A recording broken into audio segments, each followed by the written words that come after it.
Rajati and Professor, along with the participants. Thank you everybody for being here. I hope I stand up to your expectations, and I also hope I'm able to give something, I'm able to share something which is of use to you guys. So first of all, I would like to know, it's an FTB program, right? So are you all from English department or all from English? Yes. All right. And the title of this FTP is? Discourses and literature. Yeah, right. Discourses in Literature, Exploring Theories, Trends and Transformations. Why I ask this? Because it's very important for me to know who I'm going to interact with and what are their expectations. That's the first basic thing of communication skills. That's how I can interact with you. Discourses in literature and theories. So one of the important theories is environment and environmental writings. Environment has emerged. In fact, it was even earlier, not just in this century or not just for the last couple of centuries or so. It has always been there, shaping our mind, shaping our discourses. So I thought no better an idea other than this to share my views on what is going on in the world of English literature, especially English writings.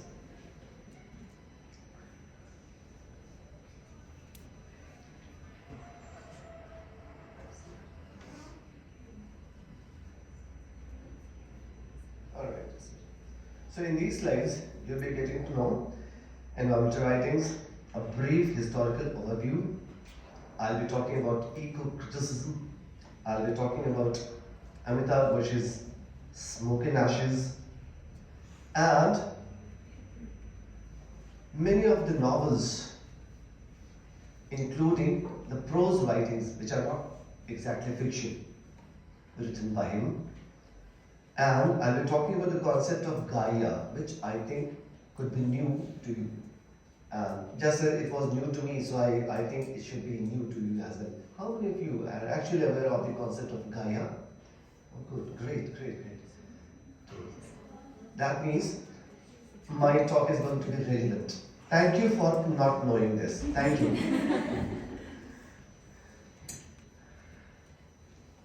Finally, I'll be talking about cultural imperialism.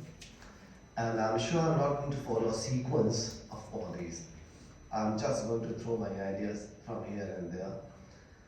Like a typical postmodernist text which does not necessarily follow a sequence. You can begin a film, you can begin a writing somewhere from in the middle of the things. Sometimes the ending is there in the beginning, and that's how here it is. Because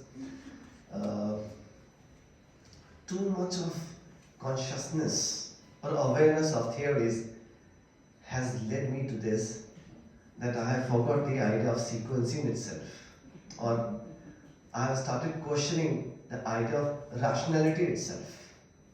After all, what is sequence?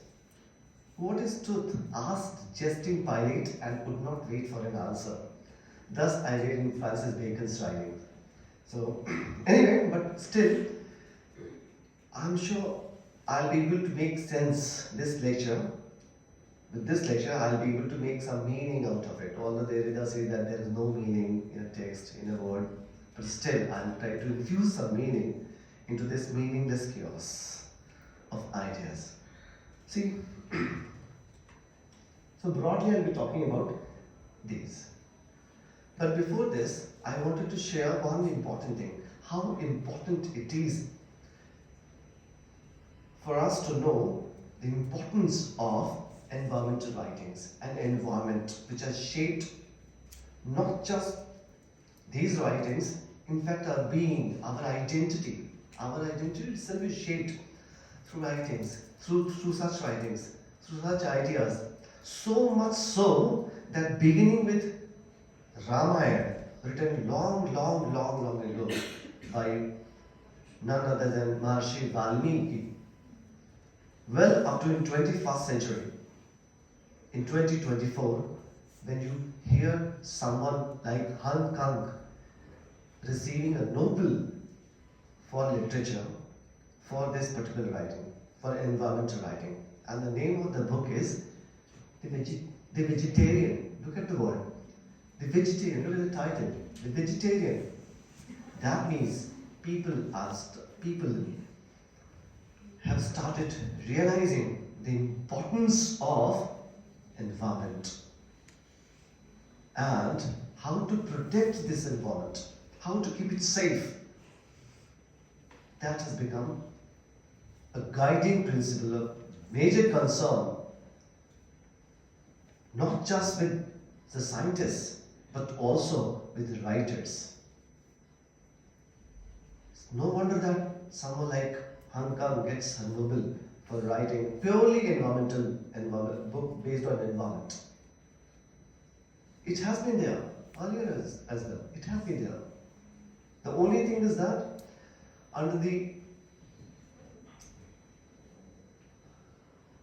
influence, overarching influence of science and engineering, we forgot the importance, we forgot to realize the importance of literature. Literature has always played an important role in shaping the destiny of this universe, not just this earth, the whole universe. Starting with the ancient writings in India, including different parts of the world, not just in India. So, environment as a prop in literature has been like this. Maharishi Valmiki's Ramayana, and then again Tulsidas's Shri Ramcharitmanas. There could be many more examples, I have quoted only the ones with which I am familiar.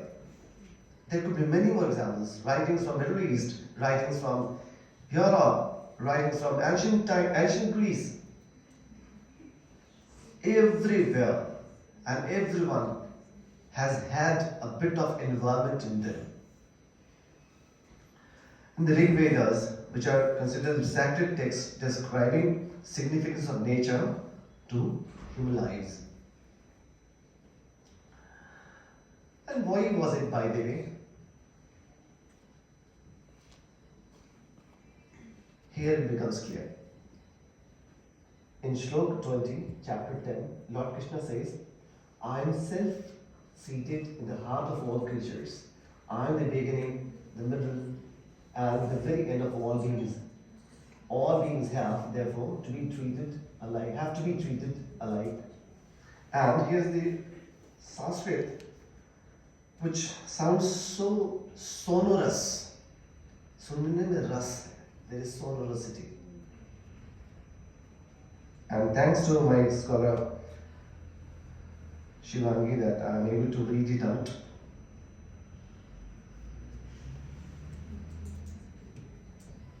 Aham Atma Udakesh Sarvabhuta Shaya Sthita Ahamadishcha Madhyam Cha Bhutanamant Evacha. I have been here in the beginning, I have been there in the middle, and I shall continue to be there even till eternity. And that's environment. That's like air that we breathe. That's like water that we drink. That's like the food that we consume. That's environment.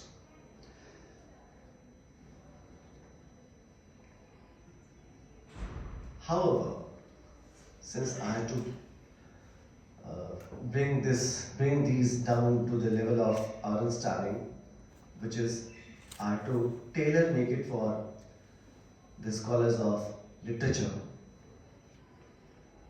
I have employed someone like Greg Gerhardt and his writing Eco-Criticism, which refers to environmental writings, beginning of environmental writings since 1960s, with the appearance of the Silent Spring, which appeared in 1960s. That was the time when she finds Rachel Carson.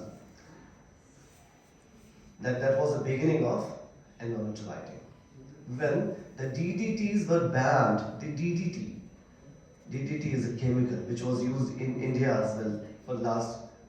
They discontinued using it for the last 10 years or so. But until 10 years, we used to live under the influence, the toxic influence of DDT like anything. It was banned only after the appearance of its ill effects in this particular book. The Silent Spring, where the focus area is representation of nature in literature, human nature interactions. This is all about eco-criticism. Environmental consciousness in art and culture. And some of the key texts are Eco-Criticism by Greg Gerhardt. It combines it has got interdisciplinary nature. It combines sciences with engineering, with literature, with painting, with arts and all sorts of arts. Of course, in this context, it is very important to refer to the deep ecologists. Deep ecologists. And you'll be happy to know that Ernst, one of the deep ecologists from Europe, probably he was from some Eastern European countries, one of the Eastern European countries, and you'll be happy to know that he refers to Buddha, Lord Buddha, as the founding father of deep ecology. He draws inspirations from Buddha. Why Buddha? Because in Buddha's writings, in Buddha's speeches, in Buddha's discourse, it's all about the seamless connect between the environment and the individuals, the humans. There is a seamless connect. To Buddha, nature is not the other. It is within me. I am part of this. I am just as a cell is part of the whole organism. Every organism is made of the same cell, Atma and Paramatma. These atoms, atom, Atma, and then Paramatma, that one oversoul. So, the elements are precisely and exactly the same in what you have in Atma and what you have in Paramatma, and so, logically, the same power operates amongst all. Something which was established, once again reinforced by Albert Einstein way back much later in 1940s or 30s, where he comes up with the idea of atom and the idea of fission instead of fusion, which creates energy.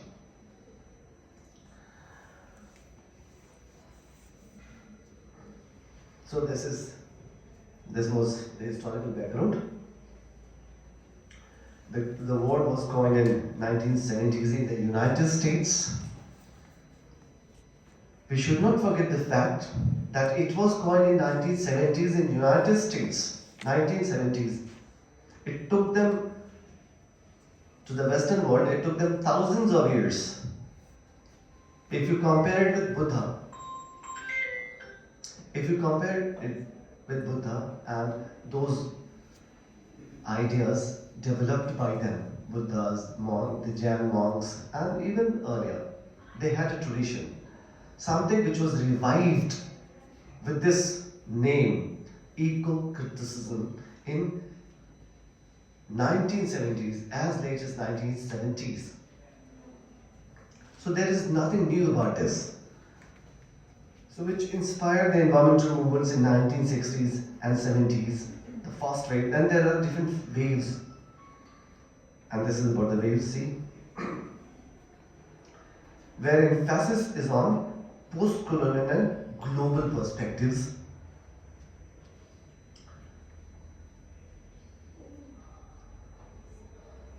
And that's about India.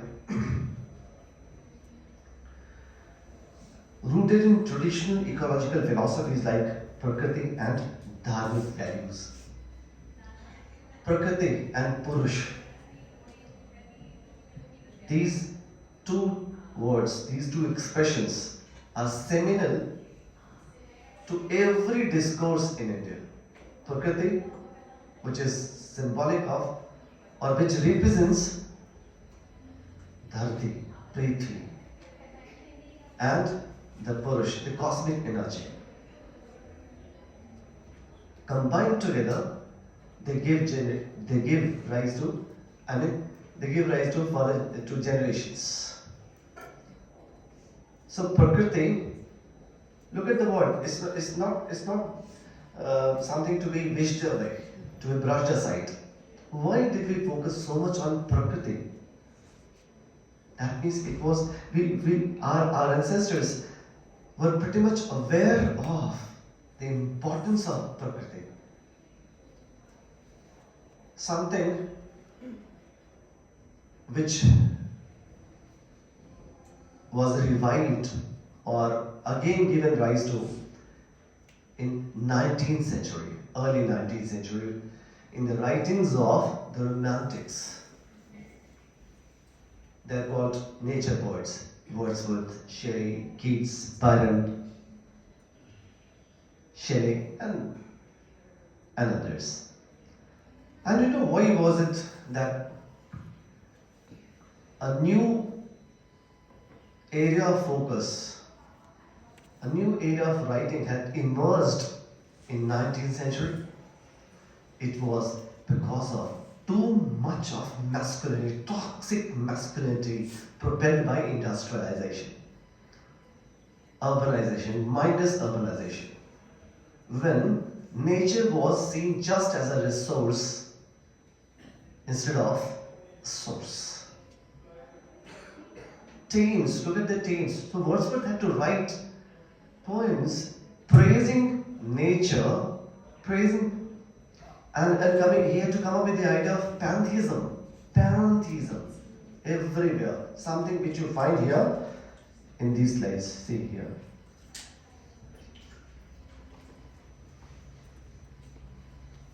I am self-seated in the heart of all creatures. Pantheism. Pan plus theism. The, that means God, religion, or that idea of God. And its omnipresence. Everywhere. Everyone is part of the same nature. Thus, the trees, the valleys, the sparkling rivers. Of course, it was no more sparkling. Thames was no more sparkling till 19th century because of mindless industrialization. It was not so. But Wordsworth had to revive it, had to make people sensitive towards the importance of, towards the beauty of the sparkling Thames, which was reduced to the level of being just a river, something which we have done or which we are going to do. In fact, we have done with our Ganga and Yamuna, and almost every river in North India is completely a chaos. Even in South it's like that, but more so in northern parts of the country, where we have become mindless towards industrialization. Whole anarchy, whole chaos. We don't mind we don't mind worshipping our rivers the way Wordsworth worshipped the rivers, the valleys, and looked for the elements of divinity in those objects of nature. Objects. I'm sorry to use this word objects. Nature cannot be objectified. Nature is nature, just as humans cannot be objectivized, just as women cannot be objectivized. Women are women, men are men. Nature is nature. Things are things. A tree is a tree. It's not timber, it's not just timber. So reducing a tree to the level of a timber, that was one of the extreme forms of utilitarianism, which you find in the writings of, or references in the writings of Bentham, Jeremy Bentham, and others. Carlyle is so against this growing commodification of things, commercialization of things. Wordsworth was against this. Courage. If you read Courage's Rhyme of Ancient Mariner, water, water everywhere, and all the boats to ship. Water, water everywhere, not interrupting. Look at the meter.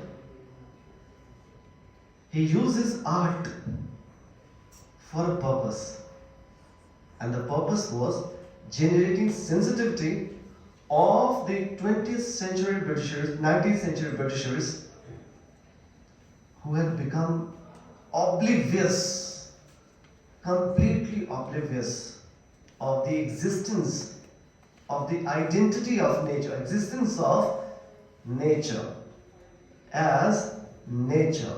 To them, nature was just a resource. In this context, I would like to read out something from this.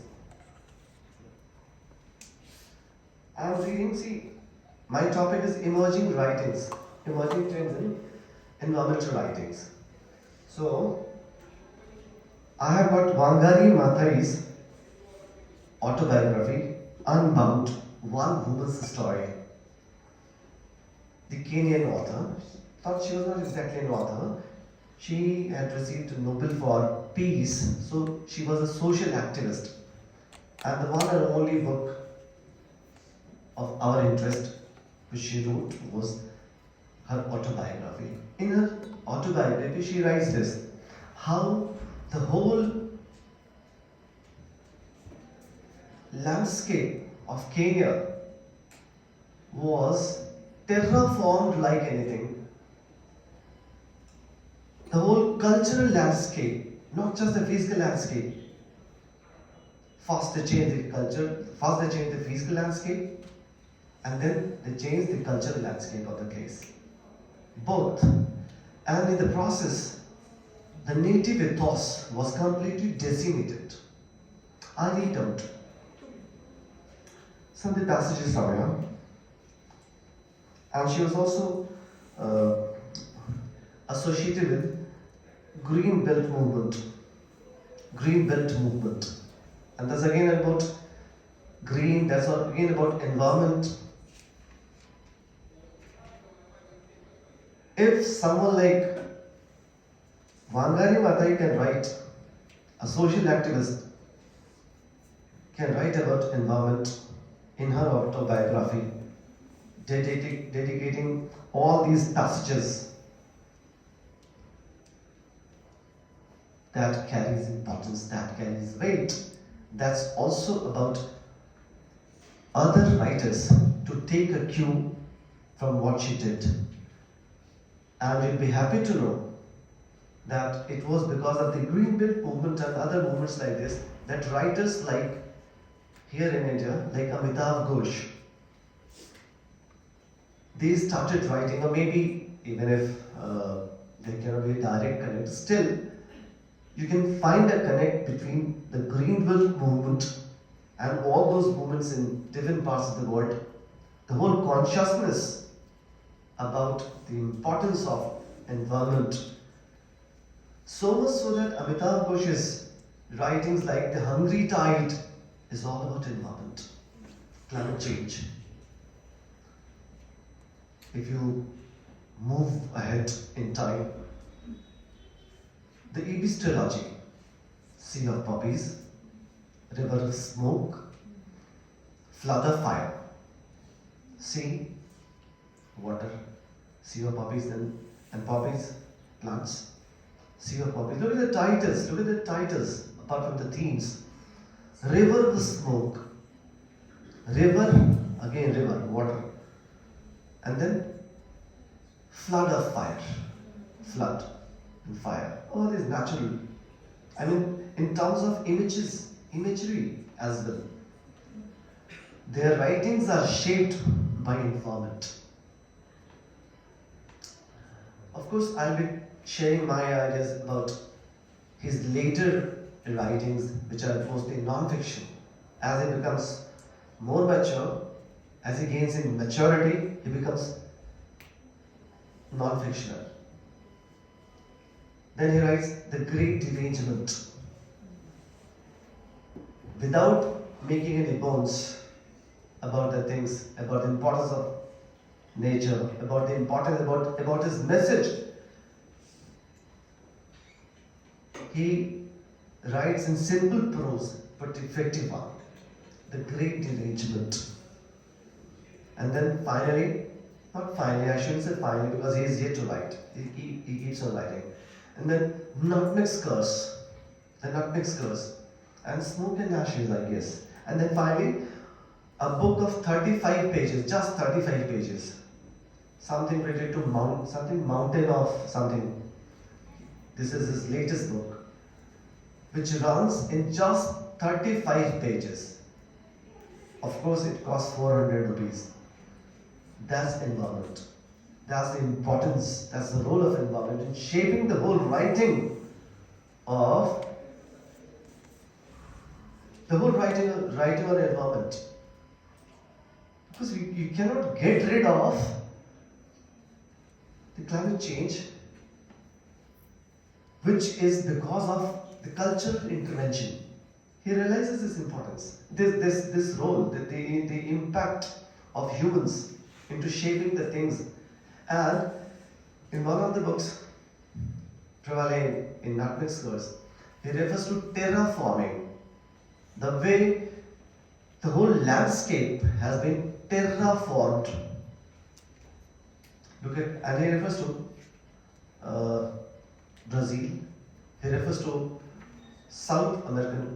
the whole South American continent, where the whole beauty of nature, the beauty of landscape has been destroyed because of mining and other activities related to mining. They're all concerned about bucks, money, gold. They have become literally, and it has given rise to one particular word: gold diggers. Gold diggers. So you can have gold, but you cannot have nature. You cannot have the mother nature. You cannot have the assurance of the mother nature. You cannot have the shade of a tree. You cannot have fragrance of the flowers. You can have gold. You can have money, but at the cost of something. So all that gold, all that diamond that we have, of course, not in this room, not in this hall, it comes at a cost. So whenever you are reminded of your golden ring, the gold ring, not the golden one, the gold ring, or the diamond necklace,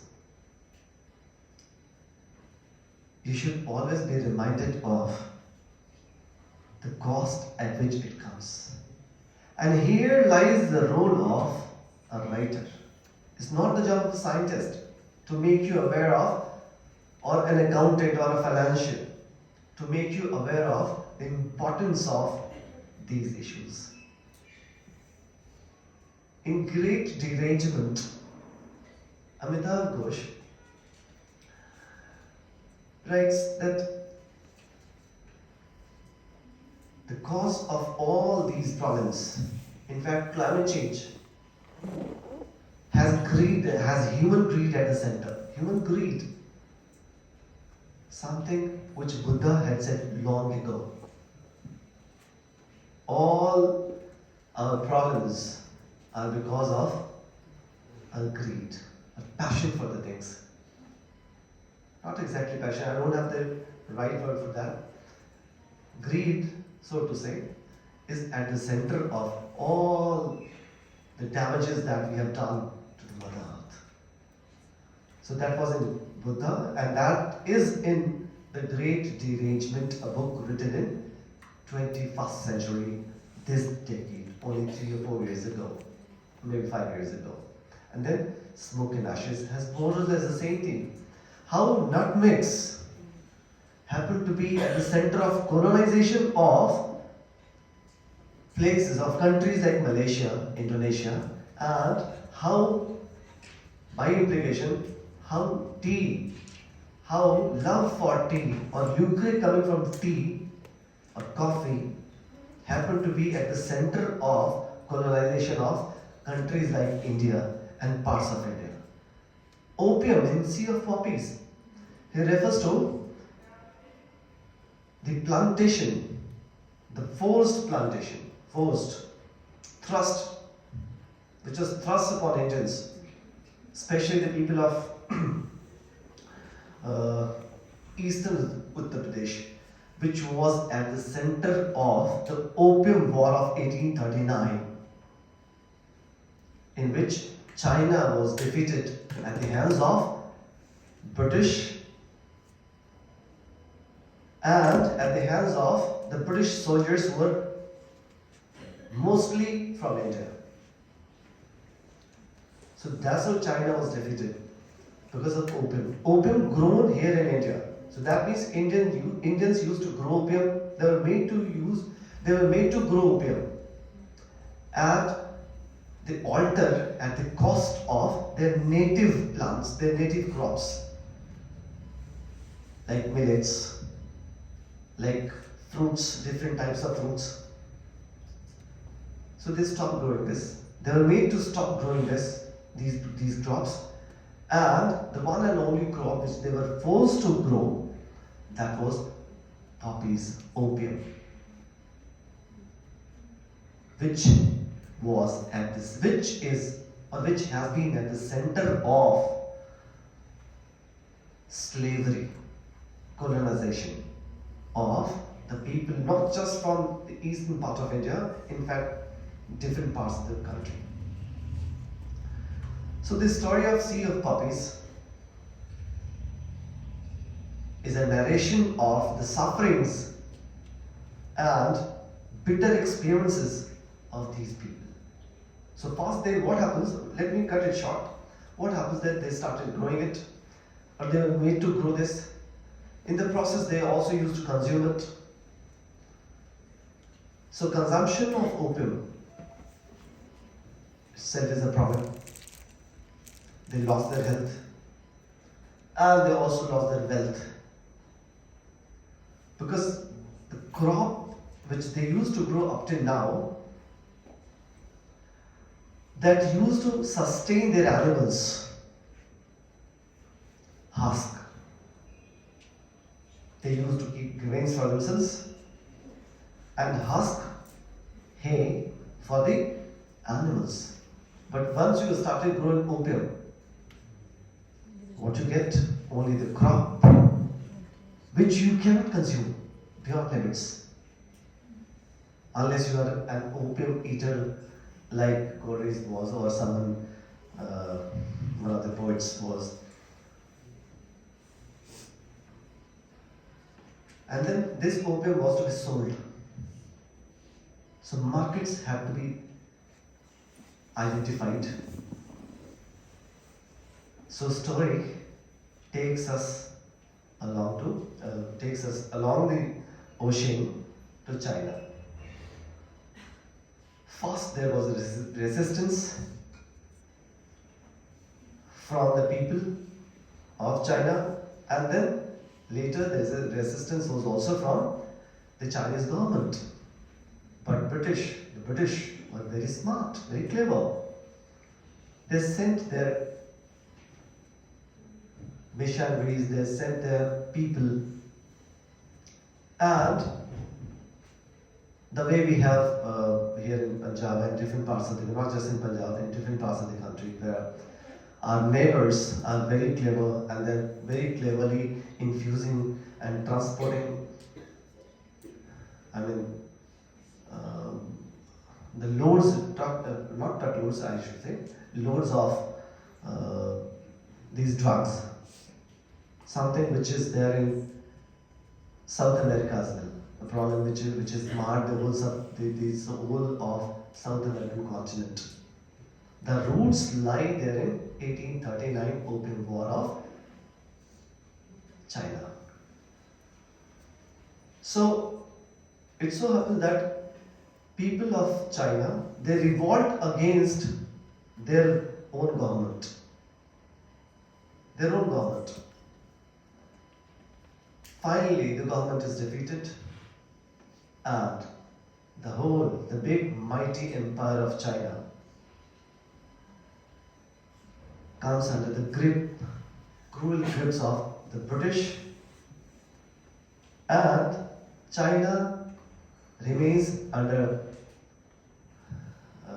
control of the British solely at the cost of opium.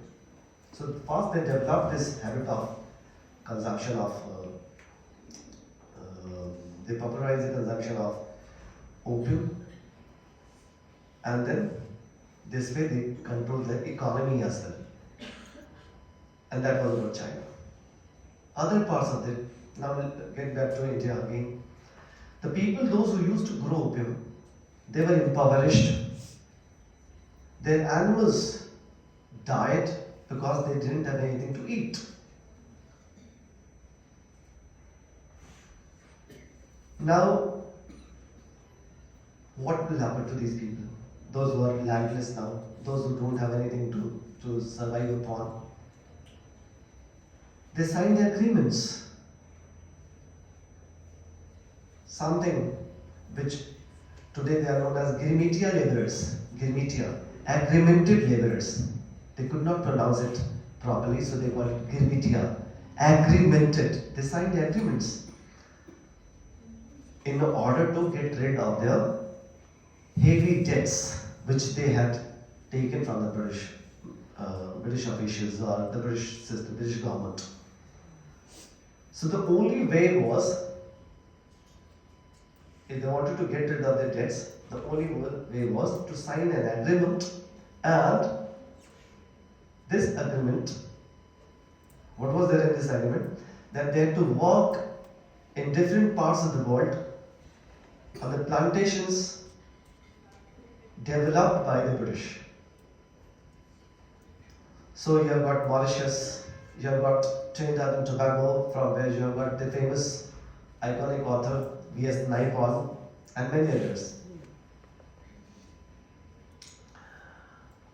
So at the heart of colonization, there has been the role of poppies, and there has been the role of environment. How environment was disrupted, how nature was disrupted, the natural course of nature was disrupted, and how the people were disturbed. Their livelihood was disturbed. It was disrupted. So much so that the rich Indians, they became dependent upon the mercy of the British colonizers. So it happened almost everywhere. So this was about opium. And then similar stories run along the growth of the crop of tea, coffee, even apple. The entire tract of land running into miles and miles. Now they were controlled by one single British official, where they were forced to grow apple. And apple was sold, first it was popularized, and then it was sold here in this country, and then it was transported to other parts of the world. But we never cared for the natives who lost their livelihood on account of the whole land which was taken away from them. Up till now, and not just the land, along with the land, along with the growth of these crops, they also lost. I mean, the animals, the native animals, they also lost their habitat. Because once you start growing something, you control the whole space. You do not allow any insect to disturb your crop. You do not allow any animals. Now, up till now, the animals, they had their own identity. The frolicking animals, the frolicking deer, the frolicking, all sorts of animals and birds and beasts. Now they were only a disturbance. Look at the words. Now they became insects. Nature has not made anything as what they call insect or what they call man-eater.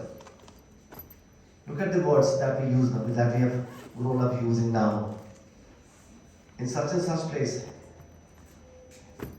man-eater animals were captured. Man-eater animals. Animals cannot be, they are not man-eaters. So to stigmatize animals as man-eaters, they are hungry. That's it. You are just we are just animals. So this anthropocentric worldview that the whole world is for me,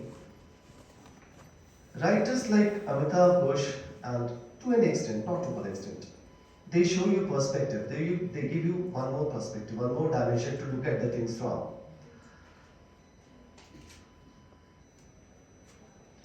So that was about the crops, and that was about environment.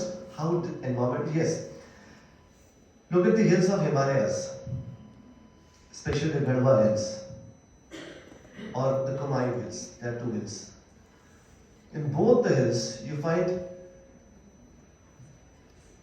mindless cultivation of pine trees.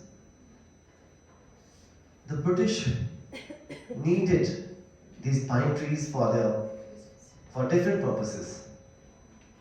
Probably for the sleepers of the railways, for the railways. Malaysia, rubber. They wanted rubber for their cars. So the entire continent, the entire country, the entire subcontinent served as a resource. So the trees were reduced to being to a resource. They were relegated to the status of being a resource. Amitabh Ghosh, in one of his writings, The Glass Palace, one of his novels, The Glass Palace, he beautifully describes how the British, they occupied, they encroached upon not just the resources but also the private lives of humans who were treated as laborers. The whole of Myanmar, in those days it was Burma, every Indian, every Burmese or every Indonesian living in those parts, they were treated, in fact, they were literally laborers, and they were supposed to grow rubber, they were supposed to cultivate rubber, and that's how they sharpened, they honed their skills, and they were known for their skills alone. So the identity of a whole human being was reduced to being a skilled artisan, skilled laborer. So the colonization was not just of the environment, but also of the minds, but also of the culture. Guki rightly says that the scars of a bullet, they can go away, but the scars of words, the scars made into culture, they are everlasting. So what they did long ago, the scars are visible even to this day when you visit one of the places in Himalayas, the lower Himalayas, especially the lower Himalayas. Everywhere pine and everywhere it catches fire. Killing killing countless numbers of reptiles. The birds which used to grow, understandably enough, or logically enough, the birds which used to thrive upon the native breeds, native varieties of plants, crops, they are no more to be seen. The plants, the birds and the animals which you read in Ramcharitmanas or a text written during those times, they are completely obliterated, decimated. Why? And the process is still going on. Eucalyptus, for example, what they call safeda. Come on, we are not exactly aware what we are growing. What is the history of eucalyptus in this country? What is the history of tea in this country? What is the history of coffee in this country? What is the history of pine? So this environmental, this ecological imperialism is again at the center of our problems, most of the problems, including the problem of employment. Food crisis is at the center of this ecological imperialism. I came from Roorkee, so along the track, along the roads, you find just one single crop. That's monoculture, which is again against the idea of diversity. You get just one crop, sugarcane. Now with the growth of this sugarcane, with the cultivation of sugarcane, what you get? And how is it that, by the way, how is it that the growers of this particular crop, chini, of course it comes from China, of course the roots are there in China, chini, chai and chini. How is it that they are forced to live impoverished, in penury? In Maharashtra, where the cotton growers and these sugarcane growers, the number of people committing suicide is significantly high. They are forced to live unlivable lives. I come from these parts, so I know their lives better. The kind of labor that they have to put in, and the kind of, I'm not talking about the capitalist farmers, the farmers, public capitalists, they are different. The farmers are the ones who actually work on the farmland. So if you look at their lives, it has become still worse in comparison to times when they did not grow sugarcane and all these plants, cash crops. They call it cash crops. So what do they get actually? A sugarcane has got nothing to feed their animals. Did we ever care who will feed those animals? Where will they get their feed from? So the natural cycle, or the culture which they have grown over the years, over thousands of years, it was disrupted suddenly. And the disruption was very sudden and very damaging. And I suppose this thing started with indigo plantation. Right, indigo, right. Mahatma Gandhi had to come. Thank you very much for that. Indigo plantation. So much so that Mahatma Gandhi realized this. That with this indigo, and that was again because of industrialization. Because of industrialization, they must have production in mass, on massive scale. So the cloths had to be colored. Indigo served precisely that purpose.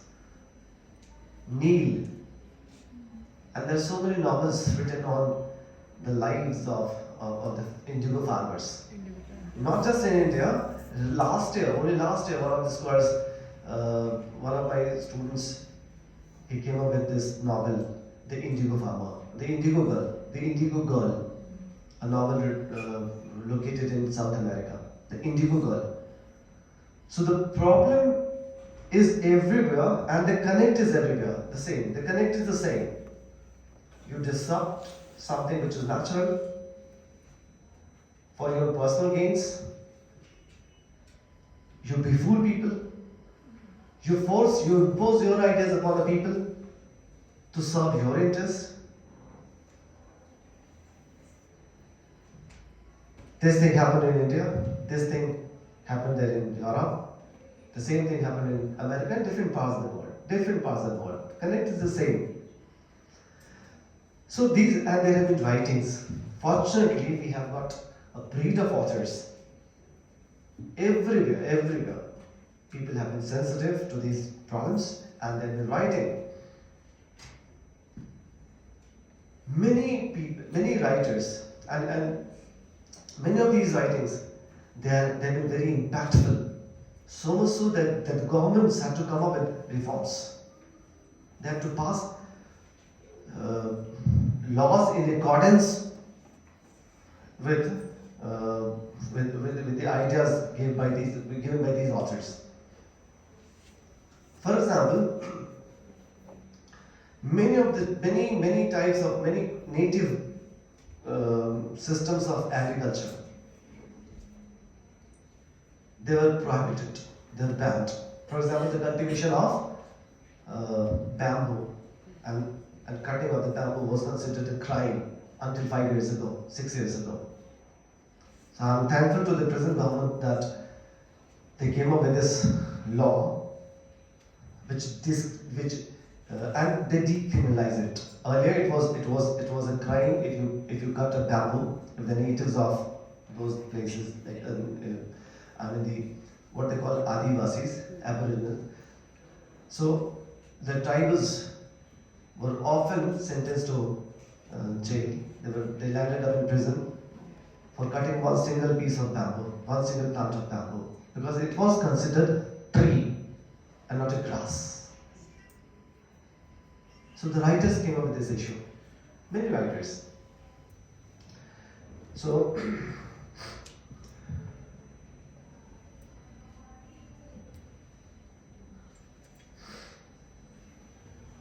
how much time do I have now? 5 minutes? So it's okay, sir. You can take like 15-20 minutes. 15, okay. So, I guess I've already talked about these are very basic things. They can help you in understanding the idea of eco-criticism as such. I like the book, that's why I wanted to refer this to you. And there are different waves.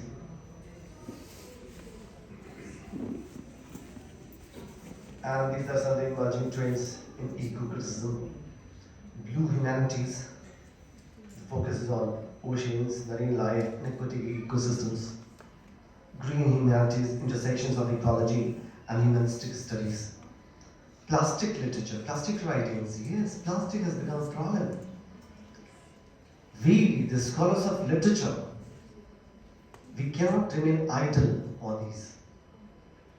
It is we.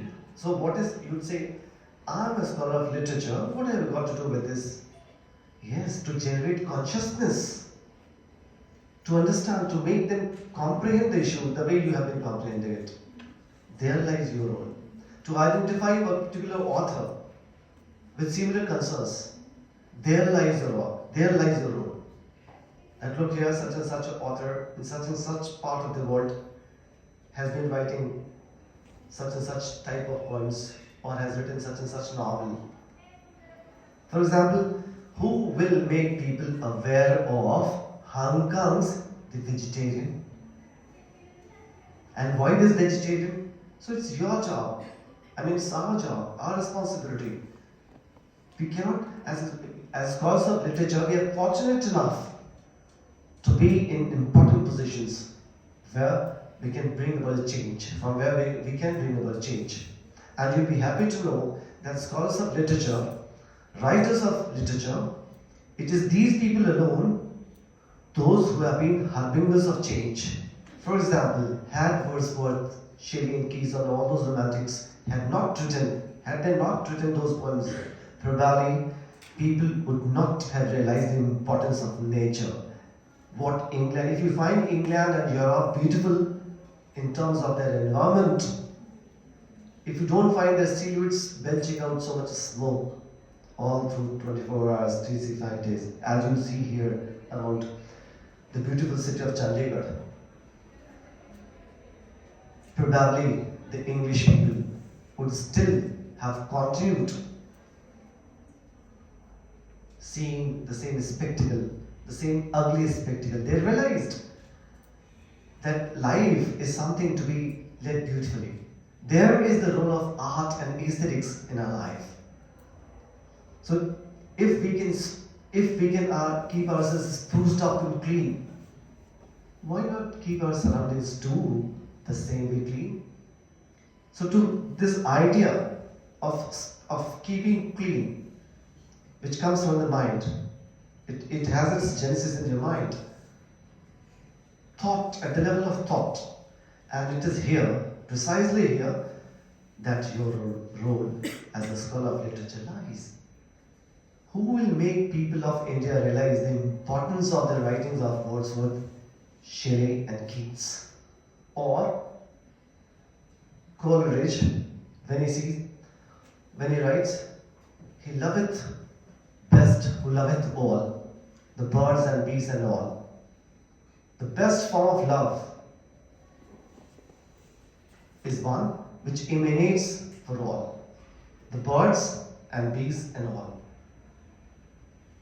Something which you find in the vegetarian, the latest one to receive this noble vegetarian. The life where, or who will make people realize the importance of vegetarianism in the life of humans. And this you can do with the help of the writings of George Bernard Shaw or all these romantics. So the romantics do not serve merely as sources of our question papers, or a question or two, or an essay, or write a note on Wordsworth as a romantic poet. No, beyond that. So you'll have to carry Wordsworth. You'll bring Wordsworth out from the libraries, from the stacks of the libraries to the masses, and his ideas. Each and every line and each and every facet of Coleridge's art is dedicated to environment. Each and every word, each and every. He directs all his art. He devotes all his art towards the protection of environment. Or else you would not be knowing about the phrase, the idiom, the albatross hanging around his neck. The albatross hanging around the neck. He had killed the albatross, which was a completely harmless animal, all for food and for nothing else. So you killed the albatross, and the result was this guilt leading to the death of all the sailors, all the mariners. So the guilt was to be redeemed, and the only way of redemption lay in generating feeling of goodness, feeling of love for the birds and bees and all, including the tiny animals. And there is a reference to the tiny animals like snakes and all in the rhyme of Ancient Mariner. So no matter, even if it's a crow you must realize the importance of, and that's why probably it's because of this only that in India, crows are considered not as a disruption, not as a disturbance, but rather they are considered as messengers of the ancestors. And during one particular paksh, one particular month of the year, they are given special treatment. To eat rose. So that is symbolic of our connect with something as ugly. Again, ugly. I'm not quoting this word. Ugly within quotes. As ugly, as eventless, as insignificant as a crow. But there lies the connect. We feel connected. And that's symbolic of a connect with the species, no matter how ugly or how beautiful they are. When I saw that particular movie, oh my god, OMG, some 6 or 7, maybe 10 years ago, and then there was a rhetorical question. There was not a rhetorical question. There was a question. When humans, how is it that they are feeding those crows and those pouring milk on shivling? How far is justified? Here lies the answer. The milk serves as food for all those invisible creatures upon which these visible creatures they feed. They feed upon these invisible creatures alone. After what a crow will eat, if not these smaller insects or not these what you call dirt. So there lies a connect. Look at the beauty of look at the beauty of thought. Look at the logic. But then under the Western rationality, we forgot the importance of these more important things. Who will care for them? Who will speak for the deaf and the dumb? Who will speak for all these so-called ugly creatures? Something which climatologists, environmentalists, they are realizing now. Only now they are talking about diversity. You remove one single species, crows, snakes or anything, and the whole chain gets disturbed. So there is a logic. We will have to understand this logic, and our writers can play a beautiful role, can play a good role in coming up, in propagating, playing up with these ideas, instead of just mocking down upon these practices, these age-old practices. Something which you find, of course, I have not read the novel, but from what I could read from one of the extracts, from an extract from this Nobel-winning writing, I just read it from Goodreads, it's easily available. If at all it is to be trusted, only then. She writes, the feeling that she had never really lived in this world caught her by surprise. It was a fact. She had never lived, even as a child, as far back as she could remember. She had done nothing but endure. She had believed in her own inherent goodness, her humanity, and lived accordingly, never causing anyone harm. Her devotion to doing things the right way had been unflagging. All her success had depended on it, and she would have gone on like that indefinitely. She didn't understand why, but faced with those decaying buildings and the staggering grasses, she was nothing but a child who had never lived. A child who had never lived. From innocence to experience, as someone who had not experienced rationality. Rationality coming from West, rationality coming from certain pockets, and being imposed upon the masses and calling them superstitious. So it depends upon perspectives, upon your position. If you are in power, you can call something you can call something a superstition, and that will be considered superstition. If you're not in power, your best of the practices would not carry any weight. So the most important thing for writers of the day of our country, or the scholars like you, is that to be powerful. Powerful in terms of words, in terms of writings, in terms of understanding, in terms of logic. You must have a logic of your own. Logic that comes from the native logic, the logic which comes from nature. Not the logic which is fabricated, which is manufactured in those, literally, in those factories and mills. The logic has to come from nature and not the mills. Thank you very much.